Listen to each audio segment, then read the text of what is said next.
Ogri United treneris Kristers Putniņš pēc spēles par Supernovu. Lūdzu, Krister, tavs komentārs.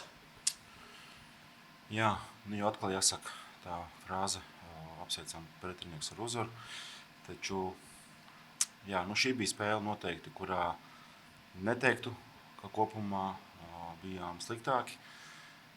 Kopumā izvadījām labu spēli, izveidojām vairākus momentus no spēles, kas priecē. Pietrūka realizācija, tā skaitā pretinieki, veiksmes faktors kaut kur realizēja pusmomentus. Atkal divas standarta situācijas. Beidzamies 4 spēlēs, jau katrā spēlē pa diviem šādiem ielaistiem goliem. Domāsim. Šoreiz standarta bija 2., 3. gols, 1. pēc centrējuma, bet vispār kopumā par to tendenci, ka salīdzinoši līdzvērtīgi sākumi, bet tomēr pretinieki tie, kas pirmie iesat vārdus, kas citās lietas, kas tomēr izšķira par labu pretiniekiem. Tukumā tie varbūt bija standarti, šeit centrējums, atliekusī bumba, tas aizsardzības darbības kvalitātes, kas ir tie galvenie sāpju problēmas? Noteikti viens vārds, tā ir pieredze. Sajust tos epizodus, tos brīžus, kur tā bumba var atnākt, kur vajag nosēsties, kur vajag pieturēt, kur varbūt nevajag mesties, skriet, tās kaut kādas atslēgas epizodes, kur noteikti pieredze pietrūkst. Un tie ir tie momenti, kur tas fokus kaut kur pazūd. Par standartiem jau minēja, Supernovai droši vien vispār standarti, tas stiprākais ierocis, faku, mārcis, kurš var noslēgt un tam līdzīgi. Kas bija tie galvenie uzsvari pirms šīs spēles, kā mazināt standartu nozīmi, jo standartu beigās bija diezgan daudz, gan stūri, gan arī centrējumā standartu. Kas bija tie galvenie uzsvari pirms spēles, ko uzsvērāt komandai, ko izdevās vai neizdevās izdarīt? Uzsvērām par spēlētāju sekšanu, kā labāk, tomēr jāpasako līdz, no kurienes tie spēlētāji parasti mēdz skriet, kurās zonās parasti mēdz būt šie centrējumi. Tas viss statistiski ir pieejams, un to mēs zinājām, un arī šeit mēs gatavojamies. Bet, šeit veiksmes faktors bumba labi atlecā pēc divcīņas tieši pie pretinieka, kurš nekļūdījās. Grūti no šāda momenta izvairīties, kaut kur nolasīt to bumbu, to atlikušo bumbu zonu, kur varēja būt kāds no mūsu spēlētājiem un izvairīties vai bloķēt šo sitienu. Bet kopumā pārējām situācijām teiktu, mēs labi tikām galā. Tas tā viena epizode, kas pagriezījā spēli atkal. Vai var teikt, ka vismaz uzbrukumā pamazām uzķerat to savu garšu? Abi Markus ir diezgan bīstami, beidzot labi momenti, arī centruzēja Mārtu nav joprojām, bet vismaz tie momenti sāk rasties. Jā, tas priecē, dzīvība, enerģija flangos ir un momenti veidojās. Pietrūkši bija pāris epizodes spēlēs, kur centra uzbrucēja loma ir ļoti noteicošā un tās bumbas vairākas vārtu priekšā krīta, kā arī gūtie vārti. Paveicās, nebija uzbrucēja darba gols, kad radīja spiedienu tajā situācijā un tāpēc tas gols atnāca. Tīri nejaušība, pretinieku kļūda. Tā kā tur ar uzbrucēju varējām izspiest, un arī Markusam bija momenti, bija 1-1 labs moments, un otrā puslaikā uzbrucējiem bija no vārtu priekšas, ļoti labs moments, kur varējām, palielam bija ņemama spēle, kuru vienkārši spēlētājiem vajadzēja paņemt un uzvarēt. Atjauno lūdzu situācijas, kāda šobrīd ar Evelonu, Maščenko, Mašādu sportiski iemesli, vai kāpēc viņš nebija pieteikumā? Visiem ir traumas dotajā brīdī. Evelons jau ir uz atgriešanos, un iespējams jau nākamā spēlē būs gatavs. Jau gatavojam, kad uz šo spēli varētu būt, bet tomēr vēl ir diskomforts. Vadims pagājušajā spēlē guva traumu, un šo spēli nebija vēl gatavs. Skatīsimies, kā būs tālāk.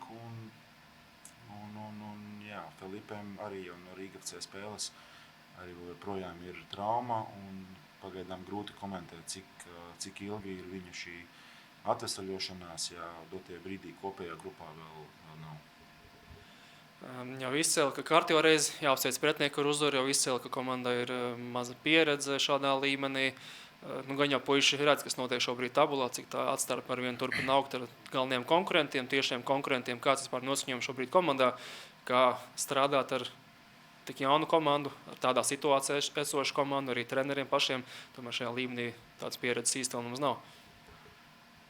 Skaidrs, ka situācija nav laba, bet dotie brīdī labākais, ko var darīt, ir nevis analizēt, skatīties situāciju, bet vienkārši koncentrēties uz nākamo spēli, kā uz šo spēli, uzvarēt šos 3 punktus un iet jau atkal uz nākamo spēli un atkal koncentrēties katrai spēlē. Un tad jau skatīsies sezonas beigās, kā būs tiem punktiem. Ja? Tur skatīties, analizēt dotie brīdī, tam nav laika. Ja? Ir jākoncentrēties uz nākamo spēli un jākoncentrēties to, ko mēs varam izdarīt tālāk. Kā ar mikroklimatu iekšēnē? Teiktu, pagaidām viss ir kārtībā. Spēlētāji cenšas izpildīt šīs prasības, ko mēs kā treneri izvirzām. Jā, un, protams, arī spēles laikā ir jāpielāgojas šīm mainīgām epizodēm viņiem. Bet es teiktu, ka kopumā tas mikroklimats ir ok. Spēlētāji viens otru jūt, viens otru saprot.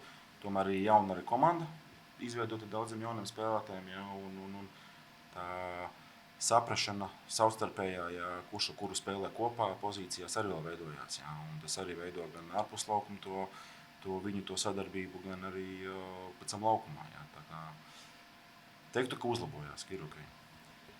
Ja runā par pieredzi, Ogrē ir Kristers Čodars, bet kopumā tādu pieredzējuši spēlētāji ir maz. Supernovai Fako, Mārcis Sošs, Eduards Emsis. Tā ir tā būtiskākā atšķirība tieši ar saviem konkurentiem, ka viņiem to spēlētāju, ap kuriem būvēt, ir tomēr vairāk. Jā, noteikti kopējā vai vidējā komandas pieredze viņiem ir lielāka. Un ir tie spēlētāji, kas ir tādi ļoti pieredzējuši virslīgas līmenī. No viņiem noteikti arī tiek tā komanda būvēta. Mūsu gadījumā iztrūkst pāris varbūt tādu spēlētāju. Jā, gaidām, kad mums Kristers Gulbis atgriezīsies un jau palīdzēs ar savu enerģiju. Un tomēr arī ir jau virslīgas pieredze. Jā, tur cerām jau uz kaut kādu palīdzību papildus un arī pašiem spēlētājiem. No spēles spēle jau kaut kāda pieredze viņiem veidojās, jā, un jāliek arī jau viņi ir lietā un jāspēlē. Kā vispār Gulbim šobrīd ir? Ir tur kaut kādi datumi jau nolikti, potenciāli zīmējas, kad viņš varētu būt atpakaļ. Kāds par tas process viņš jau trenējas ar komandu? Kā tur rit šobrīd pa Gulbi? Trenējās kopējā grupā, vēl mazliet no kontakta cīņām īsti vēl 100% nav gatavs, jā, bet kopējā grupā komandu ir kopā un ceram jau uz zaļiem laukumiem jau viņu jau redzēt. Paldies. Supernova galvenais treneris Maksims Arfaļskis pēc uzvaras pār Ogri United. Lūdzu, Maksim, tavs komentārs. Sveiki visiem. Jā, apsveicu visus līdzjutējus, Supernova līdzjutējus ar uzvaru. Dabūjam te 3 punkti. Bija ļoti svarīgi atgriezties uz uzvaras taku un dabūt to pārliecību. Un pirms spēlēs mēs daudz runājam, ka Ogra būs agresīva. Viņi vienmēr pirmās minūtēs grib izveidot kaut kādu spiedienu un bīstamību pretinieku vārtus. Ja, un arī šodien viņam tas izdevās, izlīdzināja rezultātu, ja, bet pēc tam pārņemam iniciatīvu un pirmā puslaika un jau pēc tam otrā puslaika vidu ielikam to punktu, pendeli un varbūt mazliet nervozi pabeidzam spēli, bet šodien bija tā arī svarīgi dabūt tie 3 punkti.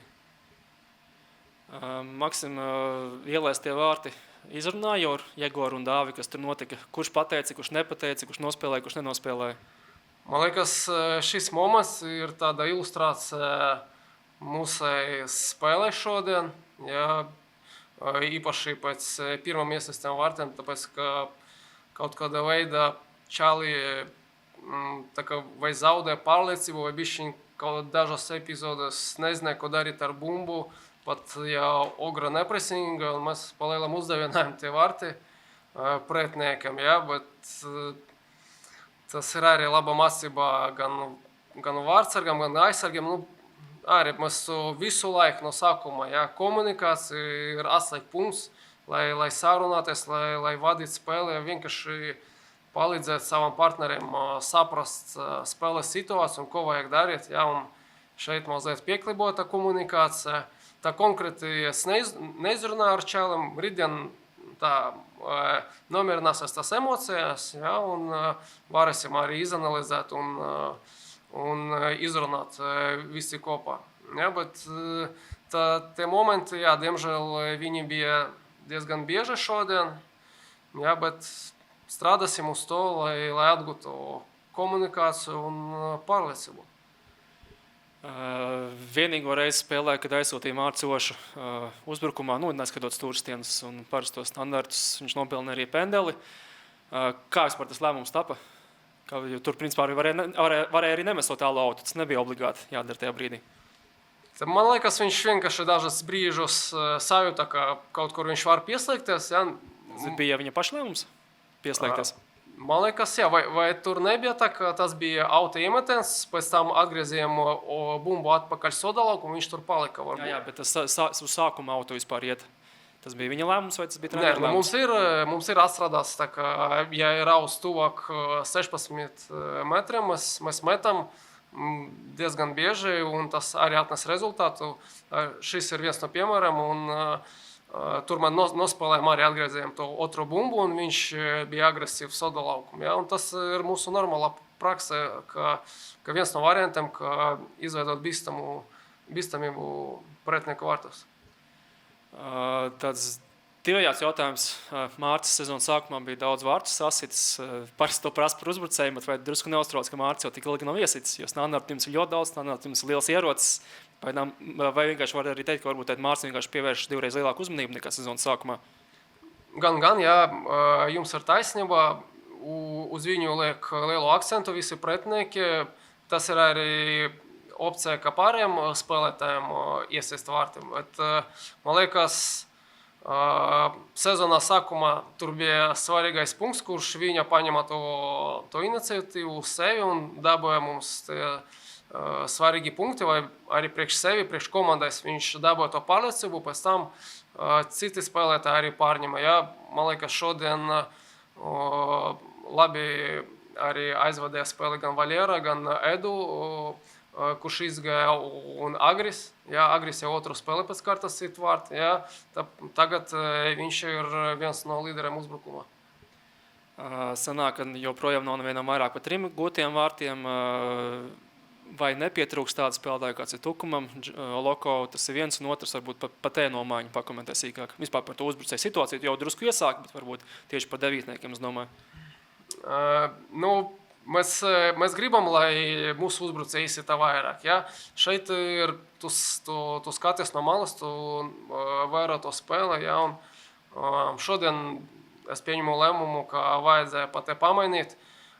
Mazliet mums ir tā problēma, ka nav daudz iesistie vārti un nav izteikti uzbrucēji. No vienas puses tas ir labi, no otras puses tas ir tā bišķiņ nav patīkami, ja, bet ka komandai, ja mēs mēģinām izveidot tie momenti, nevienmēr tas sanāk, un tas ir arī viena no lietām, ka pēdējā trešdaļā ja, mums ir pietrūkst agresivitātes. Un atbildot uz jautājumu par Loka, viennozīmīgi, ja tev ir spēlētājs, kurš sit tur 1/3 no taviem vārtiem, tas ir ļoti liels pienesums. Ja, mums vairāk tas sadalīts visa komanda. Lizanovam bija ilgs līgums ar RFS, tur vienmēr, kad viņš iesūtīja īrēju uz Daugavpili, tur Naursmats Kēvičs teica, ka viņi gaida no viņa vēl daudz vairāk. Kā tu redzi, Lizanovu jau savā komandā, arī šodien laikam pietiekami labi spēle, daudz divcīņu uzvarēja, pendeli iesita. Priekš mani Valera var spēlēt vēl labāk, ja, bet tagad, ko viņš veic kādu melno darba apjomu un uzvar divcīņas un mēģina nosargāt to bumbu, lai mēs varētu veidot uzbrukumu. Ja? Viņam tas ļoti padodas, arī īpaši, kad viņš daudz skrien un atdos sevi aizsardzībā. Ja? Tāpēc es palielam apmierināts ar viņu darbību bez bumbas aizsardzībā. Ja? Uzbrukumā varbūt viņam dažreiz pietrūkstās, lai viņš ienāktu vairāk tajā soda laukumā. ja, un atrasties tur, jo dažreiz viņš arī tur, ja tu palīdzēji vai izcīnīji to bumbu kaut ko vidusdaļa, un pēc tam tev jāskrien iekšā, ja, nevienmēr to var panākt, bet kopumā es apmierinās ar Valieru Sniegumu, ja, gribas, protams, vairāk vārtību, bet viņa pienesums komandā, ja, tas ir diezgan pozitīvi, ja, un viņš viens no uzbrukuma līderiem. Šo sezonu viņš spēlēs gan kā otrais uzbrucējs, gan kā pirmais, gan flangā spēlēs. Kur ir tā viņa labākā pozīcija? Vai kurā schēmā var būt, kur ir labākā pozīcija? Priekš mums viņš var būt kā tas otrais uzbrucējs, ja, kurš var savakt bumbas un saglabāt un turpināt veidot uzbrukumu, ja, viduzonā, bet arī tā kā viņš ir izteikts centra uzbrucējs, man liekas, tas ir arī viņam ir ļoti labi plusi un tas kvalitātes priekš tā. Viņš var ieskriet tas pusmalā, saglabāt bumbu ar korpusu. Arī iepriekšējā spēlē, ja viņš atdeva piespēli Agrim. Tāpēc viņš tas ir ļoti labi, ka viņš var nospēlēt ar dažādas pozīcijas. Jā, bet īsti vairāk kā centra uzbrucējs vai otrais uzbrucējs. Par dažām pozīcijām atsevišķi Sergejs Ilkovs beidzot ir atgriezies pieteikumā, kā viņam šobrīd ir veselība, kāda vispār tā situācija, konkurence vārtos šobrīd ir.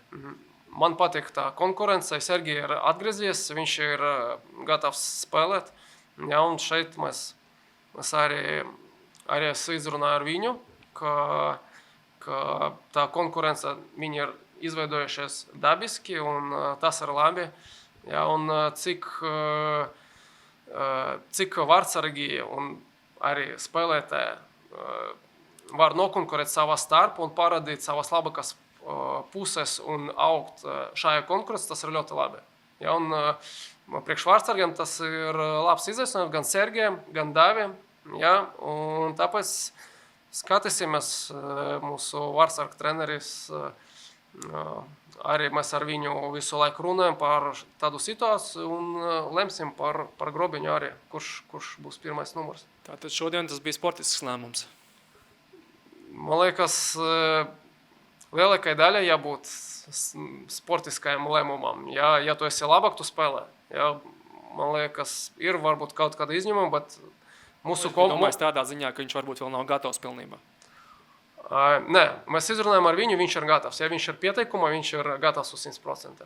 Tas tāpēc sportiskā ziņa. Otra pozīcija kreisais aizsargs šoreiz Nikitam par labu izvēlējies. Pirmkārt, viņa mājiņa droši vien dzeltenās kartītes dēļ, vai ne? Bet izgāja Alens Grikovs, pēc tam Mikus Vaciļevskis izgāja kā kreisais pusargs, kurš agrāk arī spēlēs kā kreisais aizsargs vai pusaizsargs.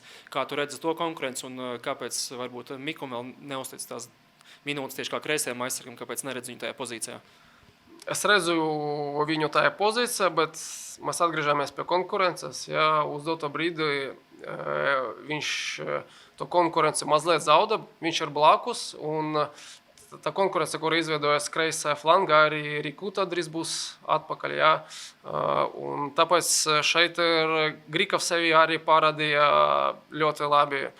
Ja, viņam vēl ir priekšā, ko viņam tur jāspēlē labāk. 1-1. Tuvāk jāsako savam spēlētājiem agresīvi, jā, bet tas lietas ar bumbu, kad viņš var saspēlēties ar partneriem un kustināt to bumbu diezgan labas. Jā, Nikita šodien nospēlē diezgan labi arī izsita vārti, un viņa maiņa bija saistīta vairāk ar dzeltenu kartiņu, bet pa lielam sākumam mēs gatavojam Grikovu, bet pirmspēles treniņā viņš tur sajūta nelielu diskomfortu muskulī, celi.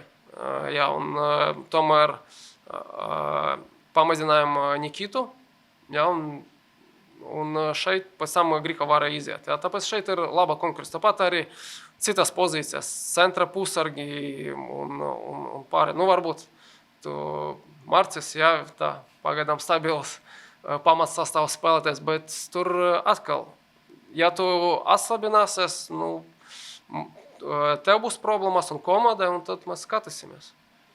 Par Riku to jau minēji, bet ārpus pieteikumiem projām gan Sabalī, gan, kas mums vēl nav, Diops nav, par viņiem varbūt, par viņu situāciju. Sabalī viņam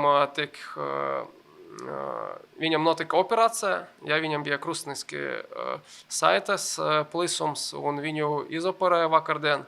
Tāpēc viņam tā sezona beidzās. Diopu atgriezies arī kopējā grupā, viņš gatavs spēlēt. Ja? Šodien vienkārši izvēlējāmies palikt ar tādu četrnieku, ka mums bija palielam spēle pret Tukumu. Kā atlapšana Rīta Augustam un Promisam? August jau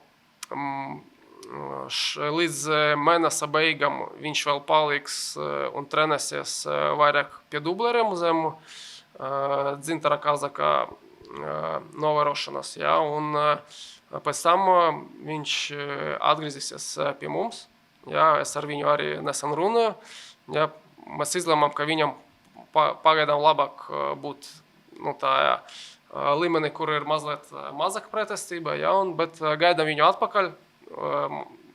Man viennozīmīgi interesanti novērot, kādas viņam ir kvalitātes, ja, pēc traumas. Un Promis arī ļoti tuvi atgriezties pieteikumā. Ja, varbūt tas būs nākamā spēle. Noslēgumā par tādu vairāk filozofisku tēmu. Vidusdaļā turnīra tabulā tāds pamatīgs ķīsels, 4. līdz 9. vieta, daži punkti starpā. Kur jūs treniņprocesu laikā skaidrs, ka tur viss skatās tabulā, kur jūs vairāk skatāties, kur tā 4. vieta ir vai kur tā 9. vieta? Es skatos, es no sākumā arī pateicu, ja, mūsu konkurenti, tas ir tas komandas, kuri ir mums blakus. Ja. Tukums ļoti labi aizvāt spēlēs, ja, daudz vartus iesiet, ja, Grobiņa ļoti agresīvi spēlē savas mājas.